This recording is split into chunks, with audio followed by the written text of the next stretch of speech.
আর যদি ফটোগুলো আমি খুলি, বিষ্ণুপুরের মানুষ বুঝতে পারবেন বিজেপি কত আদর্শবান দল। সব ফটোগুলো আমার কাছে আছে। নাম না করে বিষ্ণুপুরের বিজেপি প্রার্থী সৌমিত্র খাঁকে এই ভাষাতেই হুঁশিয়ারি দিলেন রাজ্যের মুখ্যমন্ত্রী মমতা বন্দ্যোপাধ্যায়। পাল্টা প্রতিক্রিয়া দিয়েছেন সৌমিত্র খাঁ। সোমবার 8ই এপ্রিল বাঁকুড়ার জঙ্গলমহলের রায়পুরের সবুজ সংঘের মাঠে বাঁকুড়া লোকসভা কেন্দ্রের তৃণমূল প্রার্থী অরূপ চক্রবর্তীর সমর্থনে একটি নির্বাচনী প্রচার সভার আয়োজন করা হয়। সেই প্রচার সভায় মূল বক্তা হিসেবে উপস্থিত ছিলেন রাজ্যের মুখ্যমন্ত্রী তথা তৃণমূল কংগ্রেস সুপ্রিমো মমতা বন্দ্যোপাধ্যায়।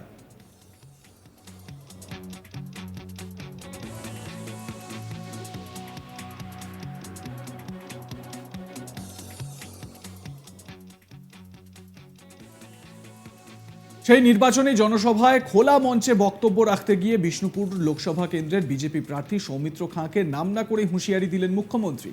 তিনি বলেন, বিষ্ণুপুরের প্রার্থী, তার কথা নাই বা বললাম, জানি না তার ডিভোর্স হয়েছে কিনা, তার স্ত্রী এবারে তৃণমূলের প্রার্থী হিসেবে দাঁড়িয়েছে। তার যদি ফটোগুলো আমি খুলি, বিষ্ণুপুরের মানুষ বুঝে যাবেন বিজেপি কতটা আদর্শবান দল। তার সব ছবি আমার কাছে আছে। কি বলেছেন মমতা বন্দ্যোপাধ্যায়, শুনুন। আর একজন বিষ্ণুপুর নাইবা বললাম, তার জানি না ডিভোর্স হয়েছে কিনা, তার স্ত্রী দাঁড়িয়েছে সেখানে, এবং তার যদি আমি ফটোগুলো খুলি, তাহলে বিষ্ণুপুরের মানুষ বুঝতে পারবেন বিজেপি কত আদর্শবান দল। যারা মিথ্যে কথা বলে বেড়ায়, সব ছবি আমার কাছে আছে। অপরদিকে মমতা বন্দ্যোপাধ্যায়ের মন্তব্যের পাল্টা প্রতিক্রিয়া হিসেবে সৌমিত্র খাঁ বলেন, যদি দম থাকে আসল ছবিগুলো সামনে নিয়ে আসুন। মানুষকে মিথ্যা বুজরুকি দেবেন না।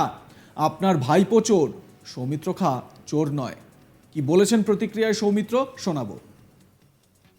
প্রথমে বলবো যে আপনি দীপক ঘোষকে মনে করুন দিদি, আর আমি চাইছি আপনি সামনে নিয়ে আসুন। এইবার স্বামী স্ত্রী কোথায় কোন পুরনো ছবি থাকলো, তার ছবি দিলেন, সেটা আলাদা ম্যাটার। শুধু এটুকুই বলবো, দম থাকলে অরিজিনাল ভাবে নিয়ে আসুন। মিথ্যা বুজরুকি বাঁকুড়ার মানুষকে দেবেন না, বিষ্ণুপুরের মানুষকে দেবেন না। আপনার ভাইপো চোর হতে পারে, সবিতকা চোর নয়। আমাদের প্রতিনিধি নির্ভীক চৌধুরী বিষ্ণুপুরের মাটি থেকে তার প্রতিবেদন তুলে ধরেছেন, শুনুন। বাঁকুড়া লোকসভা কেন্দ্রে ভোট পর্ব সম্পন্ন হতে এখনো বেশ কয়েকদিন বাকি থাকলেও প্রচারের ময়দানে কিন্তু খামতি নাড়তে নারাজ তৃণমূল শিবির। এদিন বাঁকুড়ার জঙ্গলমহলের রায়পুরের যে সবুজ সংঘ মাঠ আছে, সেখানে একটি নির্বাচনী সভায় এসে যোগদান করেন রাজ্যের মুখ্যমন্ত্রী তথা তৃণমূল কংগ্রেস সুপ্রিমো মমতা বন্দ্যোপাধ্যায়। সেই সভাতে যোগদান করে মুখ্যমন্ত্রী যেমন কেন্দ্রের সরকারকে একহস্তে নিলেন, তেমনি তার গলায় হুঁশিয়ারির সুর শোনা গেল বিষ্ণুপুরের বিজেপি প্রার্থী সৌমিত্র খায়ের বিরুদ্ধে। তিনি বলেন, সৌমিত্র খায়ের কিছু ছবি এমন আছে যেগুলো বের করলে বিষ্ণুপুরের মানুষ বিজেপির আসল চেহারা কিন্তু বুঝতে পারবেন। মুখ্যমন্ত্রীর এই ধরনের মন্তব্যকে তীব্র কটাক্ষ করেছেন বিষ্ণুপুর লোকসভা কেন্দ্রের বিজেপি প্রার্থী সৌমিত্র খাঁ। তিনি বলেন, মুখ্যমন্ত্রী যদি দম থাকে সেই আসল ছবিগুলোকে সামনে এনে দেখাক, তাতে সৌমিত্র খাঁ কিছু যায় আসে না। সৌমিত্র খাঁ কিন্তু ভয় পায় না। দিন যত এগিয়ে আসছে ততই কিন্তু চড়ছে রাজনীতির পারদ। লোকসভা ভোটের প্রাক্কালে জমে উঠেছে বাঁকুড়ার ভোট যুদ্ধ। এখন এই ভোট যুদ্ধে যুযুধান দুই পক্ষের মধ্যে কে শেষ হাসিটা হাসে, তার দিকে তাকিয়ে কিন্তু সারা ভারতবর্ষ। উত্তরবঙ্গে টানা কর্মসূচির পর রবিবার 7ই এপ্রিল থেকে দক্ষিণবঙ্গে প্রচার শুরু করেছেন মুখ্যমন্ত্রী তথা তৃণমূল নেত্রী মমতা বন্দ্যোপাধ্যায়। জঙ্গলমহল দিয়েই প্রচার শুরু করেছেন মমতা। এই এলাকায় সবুজ ঝড় তুলতে মরিয়া তৃণমূল। রবিবার পুরুলিয়ার সভা সারেন তৃণমূল সুপ্রিমো। সোমবার রাজনৈতিক উত্তাপ বাড়াতে বাঁকুড়ায় জনসভা করেন তৃণমূল নেত্রী। আর সেখান থেকেই নাম নিয়ে মোদির বিরুদ্ধে তোপ দাগলেন বাংলার মুখ্যমন্ত্রী। জলপাইগুড়ির সভা থেকে আগামী 4 জুন লোকসভা নির্বাচনের ফল প্রকাশের পর দুর্নীতি রুখতে আরও কঠোর পদক্ষেপের হুঁশিয়ারি দিয়েছিলেন প্রধানমন্ত্রী নরেন্দ্র মোদী। সোমবার বাঁকুড়ার জনসভা থেকে তার পাল্টা জবাব দিয়েছেন রাজ্যের মুখ্যমন্ত্রী মমতা বন্দ্যোপাধ্যায়। বারবার রাজ্য সরকারকে দুর্নীতি নিয়ে বিদ্ধ করেছে বিজেপি। এই নিয়ে বাঁকুড়ার রায়পুরে এদিন জনসভা থেকেই মমতা চ্যালেঞ্জ ছুড়ে মমতার দাবি করেন, প্রধানমন্ত্রীর এক পকেটে এনআইএ, অন্য পকেটে সিবিআই, আর এক পকেটে ইডি, আবার অন্য পকেটে ইনকাম ট্যাক্স। এনআইএ সিবিআই ভাই ভাই, আর বাকি এজেন্সি দিয়ে ফান্ড কালেকশন চলছে। মোদির উদ্দেশ্যে মমতার হুঁশিয়ারি, আমরা আপনাকে ভয় পাই না, কিন্তু এইভাবে জেলে ভরার হুমকি দেবেন না। বলেন, আপনি কাকে ধমক দিচ্ছেন? আমরা ভয় পাই না। একই সঙ্গে মমতার বক্তব্য, মোদি এসব বলছেন তার দল বিজেপিকে উজ্জীবিত করতে। লোকসভা ভোটের পর রাজ্যে তৃণমূল সরকার থাকলেও এই সব হুমকি দেওয়া হয় না বলে জানান তিনি।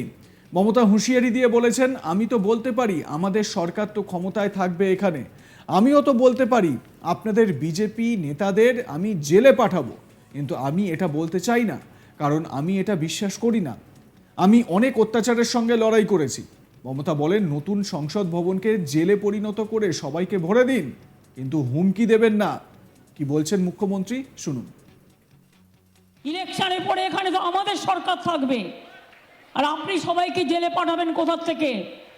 আপনি যে বলছেন সবাইকে জেলে পাঠাবো জুন মাসের পর, তা আমিও তো বলতে পারি সরকার তো আমাদের এখানেই থাকবে, তাহলে আপনাদের সবাইকেও আমরা জেলে পাঠাবো। কিন্তু আমি কি এ কথা কখনো বলেছি? আমি এ কথা বলতে চাইনি, তার কারণ আমি এটা বিশ্বাস করি না। আমি অনেক খুন দেখেছি, আমি অনেক বন্দুকের সাথে লড়াই করেছি, আমি অনেক অত্যাচারের সাথে লড়াই করেছি, আমি অনেক স্বৈরাচারের সাথে লড়াই করেছি। আমি এসবে ভয় পাই না। বন্দুক আমার মাথায় ব্রেন অপারেশন হয়েছে, আমাকে ডান্ডা দিয়ে, লোহার ডান্ডা দিয়ে মেরে সিপিএম খুন করতে গেছিল। আমার দুটো হাত ভাঙা, দুটো হাতে অপারেশন হয়েছে, আমার দুটো চোখে অপারেশন হয়েছে, আমার কোমরে এখনো চোট আছে। নন্দীগ্রামে আমার পায়ে মেরে চোট করে দিয়েছিল।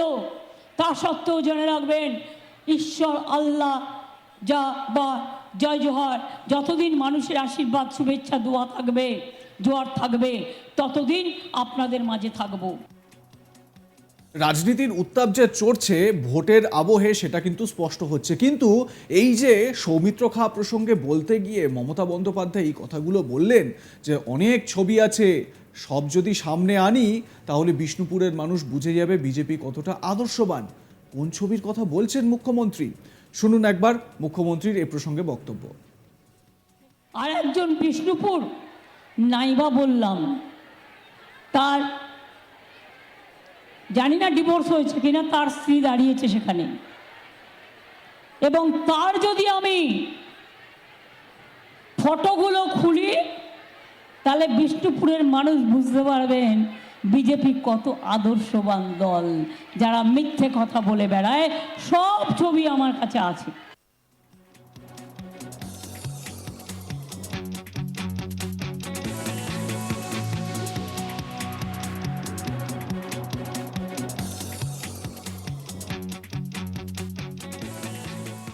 দেখতে থাকুন আজ তাক বাংলা, সাবস্ক্রাইব করে নিন ইউটিউব চ্যানেলটি।